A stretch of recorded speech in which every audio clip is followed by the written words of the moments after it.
Smart women cheat first. That's all I'm gonna say. Because they already know what's coming. Smart women cheat first. Dumb women react and then try to go cheat later with anything that they can find quick and fast and in a hurry. Smart woman already got one in place. It's called a backup. We live in the future now. Go to a sperm bank. Go to a random man in Atlanta and then block his number. You have the copyrights to the baby. You made the baby. It's your baby. And honestly, if you don't plan on having the father of your children in your life, all you have to do is pretend like you care about him seeing those children. I stopped dating like a wife and started dating like a hoe, and the results have been astounding. Roster. I've always said that no matter what, always have a roster. I stopped caring about good morning text and I stopped caring.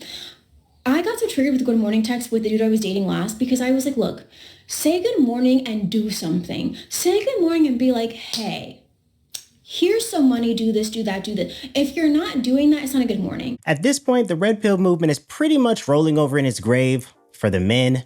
But what happens when women form their own version of this toxic mentality?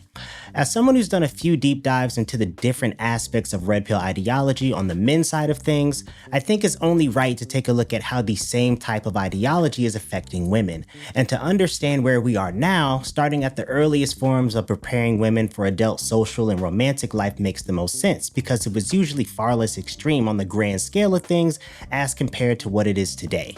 These girls are heading for a big grey house on a hill. This is the headquarters of the Les and Louise Morton Charm School.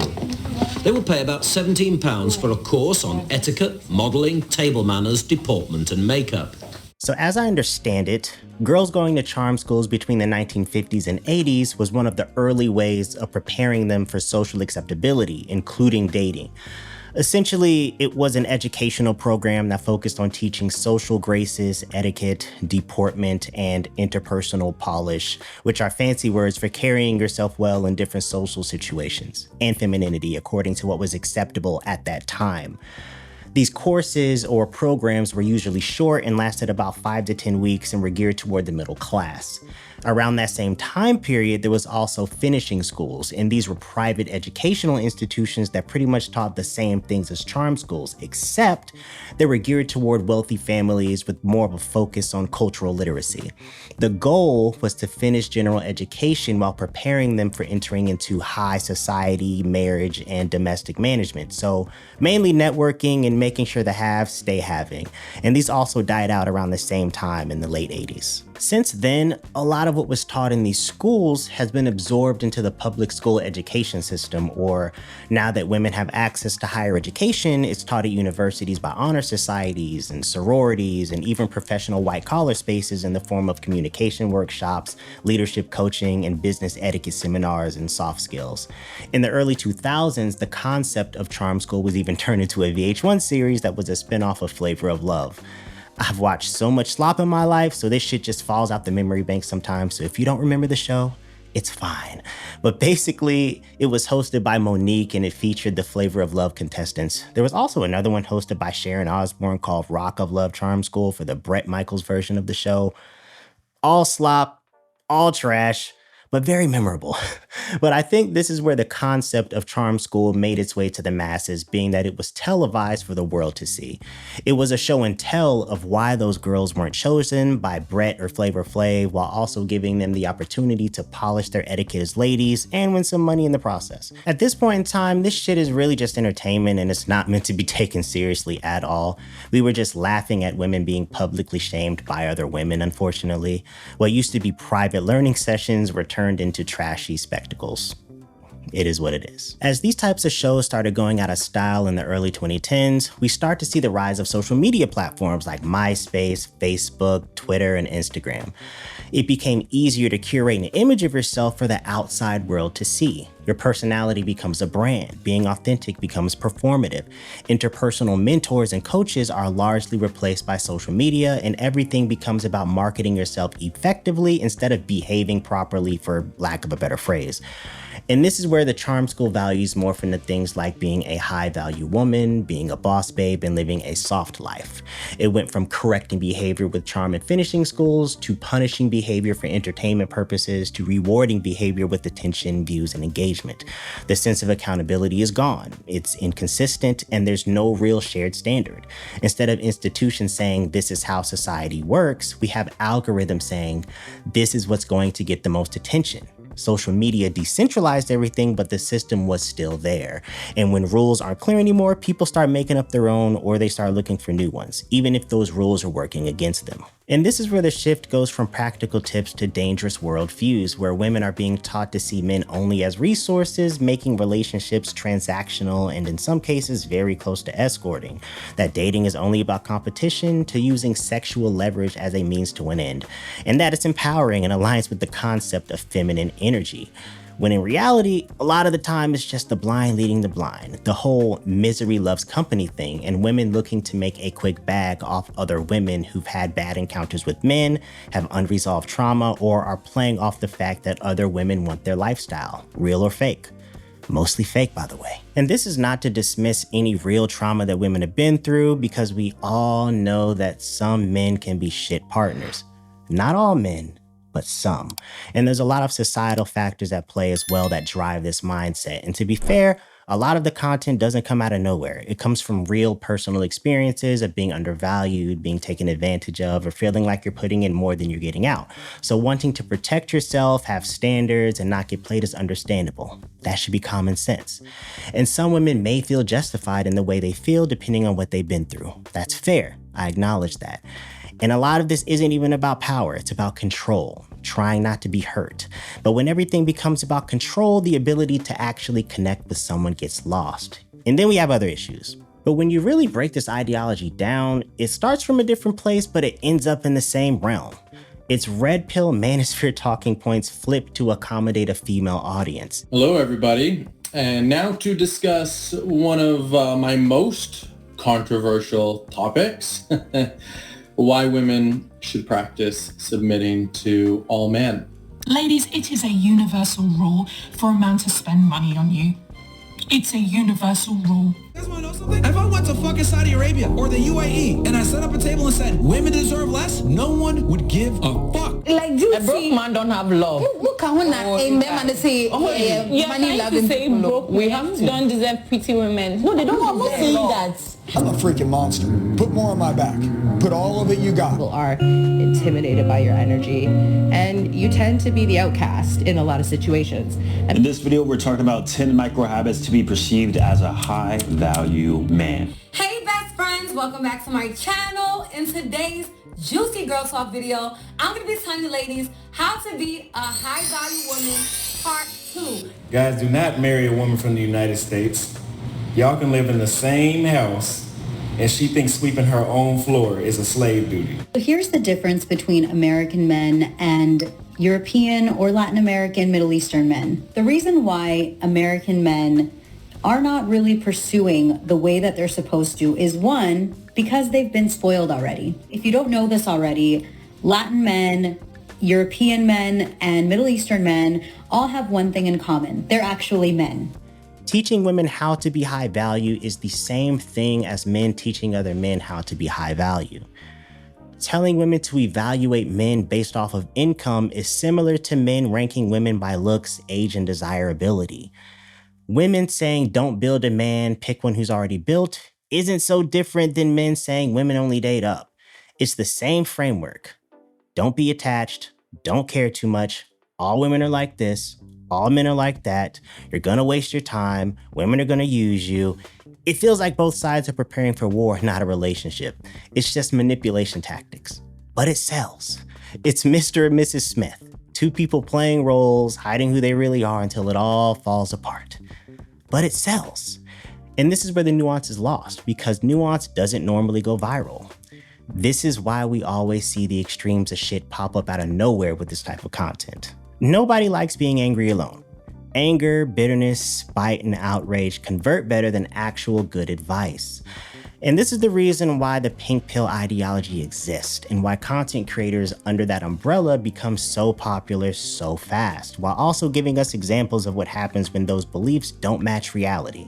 Look at MJ Gray. She built her entire platform off women empowerment, telling women every single day that they shouldn't get married because marriage is a form of oppression. Marriage is an antiquated idea that I believe, oppresses women and unrefutably has a history and an origination in the oppression of women. So I feel like we're trying to continue to get something to work that is so flawed from its inception, and it's not going to work. Avoid getting married, make your own money, do your own thing with your life.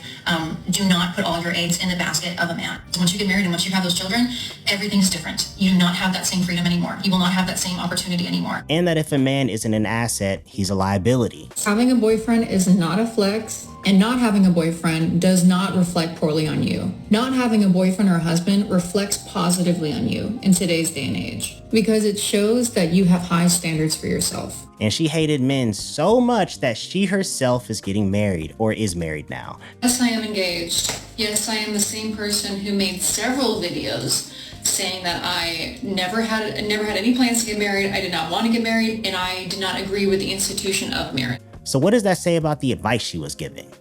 It seems like her fans were a means to an end to help build her brand. So how much of this advice was actually helping people?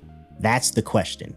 The Wizard Liz is another example, a woman who portrayed herself as a manifestation and dating guru, presenting herself as if she'd found the one piece, all while her own personal relationship was falling apart behind the curtain. The internet has a way of selling people the illusion that you can optimize a relationship enough to eliminate things like cheating. But even people teaching certainty will still deal with uncertainty in their own lives. And then we have creators like Sheraseven, who I think leans more into the comedic factor in her messaging, but it's still laced with very red pill-esque beliefs. The more you do for a man, the less he wants to do for you. The more you consider a man's feelings, the less he considers yours. Young ladies, I'm going to tell you one thing that's going to help you forever. Think with your head, not with your heart, when it comes to men. Always. Because they're not thinking with their heart when it comes to you. So just understand that. No matter what you heard, no matter what they're saying, they like toxic women, believe me. And no matter if a man says, I don't like kids or animals, once you bring them animals and them kids in the house, they're going to love them. Okay? Don't listen to them. Stick to your plans. You're in a relationship with a man that other people want. And you're still competing for him. No matter if you got the ring or not, you still got to compete for him every day. A promise can be broken. You know what I'm saying? You should have never been building with him in the first place. He's a man. He's a grown man. He wasn't handicapped, was he? Then you should have been building with him. You should have been out there with the hard hat on and a hammer singing Bob the Builder with him. You should have been doing that. You should have been getting your nails done, sitting at home, raising kids, shopping, watching me, whatever. You shouldn't have been out there raising him, look, so he could leave you. And I tell this to every woman who argues with me about being a Bob the Builder chick. Y'all think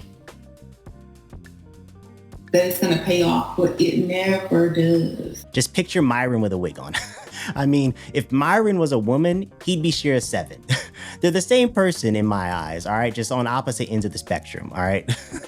From a content perspective. But do y'all feel like this actually helps? Because I think it's just pulling us further and further away from each other and destroying real human connection. Why are we looking to people we don't know to tell us how to run our relationships? Why don't you just do what works for you in your relationship? If 50-50 works for you and your significant other, then cool. It's fucking hard out here, bro. Shit is expensive. If you have a man that wants to pay for everything, then fine. That works too. Who cares? As long as y'all are happy. And there's a lot of other content creators out there as well, pushing these same belief systems, taking advantage of wherever people are in their healing process and their vulnerability. And the gag in all of this is how people become so surprised and pissed off when their favorite dating or lifestyle coach fails them, or when the advice doesn't actually work like they expected it to. What did you think was gonna happen? You're taking life-altering advice from people you don't know. She was always a pick-me. The fact that she talked about men and marriages and what she was never going to do and how it is basically the worst thing in the world. If your entire content, whether it's positive or negative, is focused around men and relationships, you are wanting to be chosen.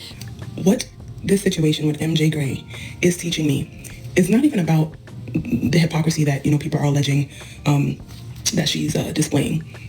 But rather it's that women don't like the truth. Women don't like the truth. And if ever there was a matriarchy, if ever there was a point in time where women did have sovereignty and power and control over themselves, dominion and power and control over themselves and over men, the moment we lost that in history, we were the reason for that.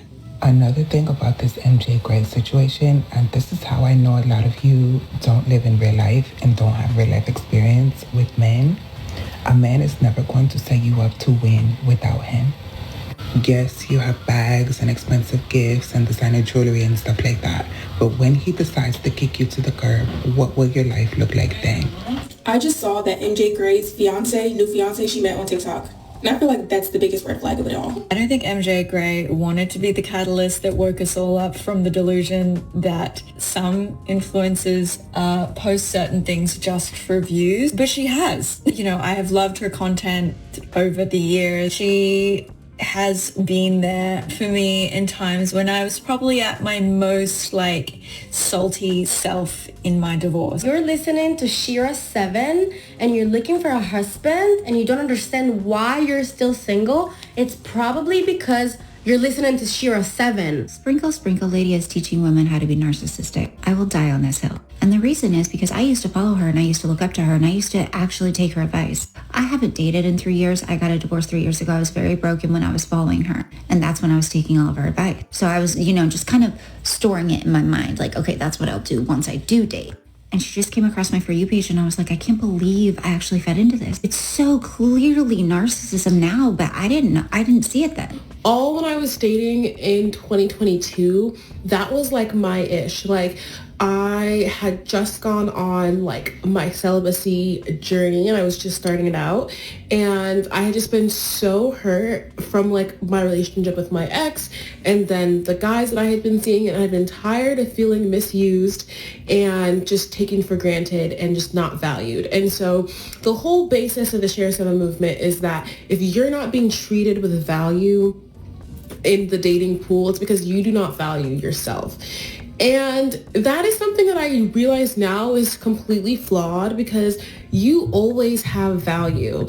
It doesn't matter how someone else is treating you. It doesn't even matter how you view yourself. Even if you don't see your own value, you have value.